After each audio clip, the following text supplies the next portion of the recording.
আপনি কোনো সোসাইটি কিংবা কোনো দেশ পাবেন না যেখানে অপরাধ হয় না।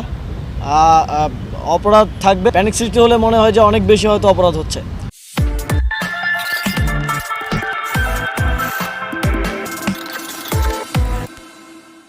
সাম্প্রতিক সময়ের যেই পরিস্থিতি, এই পরিস্থিতি নিয়ে গত পরশুই আমাদের কোর কমিটি মিটিং ছিল। সেখানে ঢাকার সকল দায়িত্বশীলদেরকে নিয়ে সেনাবাহিনী, পুলিশ সহ আরও যারা আছে সবাইকে নিয়ে আলোচনা হয়েছে এবং সেখানে এই যে টহলের পরিমাণ বাড়ানো, অলিতে গলিতে টহল থেকে শুরু করে অনেকগুলো গুরুত্বপূর্ণ সিদ্ধান্ত হয়েছে এবং সেগুলোর বাস্তবায়ন পরিদর্শন করতেই মূলত আমি গত 1 ঘন্টা ধরে ঢাকায় ঘুরে দেখলাম এবং প্রত্যেকটা মোড়ে মোড়ে পুলিশের টহল গাড়ি আছে, পুলিশের উপস্থিতি আছে, অন্যান্য ল এনফোর্সিং এজেন্সিদের উপস্থিতি আছে।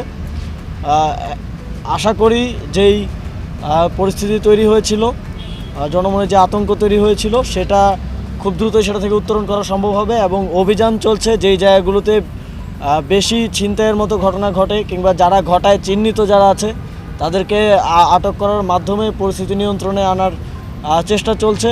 আশা করি খুব দ্রুত সময়ের মধ্যে এটা নিয়ন্ত্রণে চলে আসবে। আপনারা যদি একটা জিনিস দেখেন যে অগাস্ট সেপ্টেম্বরে বড় ধরনের অপরাধ, অর্থাৎ হত্যা থেকে শুরু করে বড় ধরনের যে অপরাধগুলো ছিল সেটার পরিমাণ কিন্তু সিগনিফিকেন্টলি রিডিউস হয়েছে।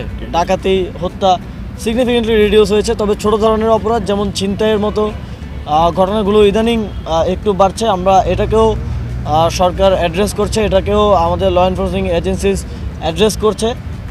আশা করি খুব দ্রুতই সুফল পাওয়া যাবে এবং এই ধরনের ঘটনা যথাসম্ভব কমে আসবে। আপনি কোনো সোসাইটি কিংবা কোনো দেশ পাবেন না যেখানে অপরাধ হয় না।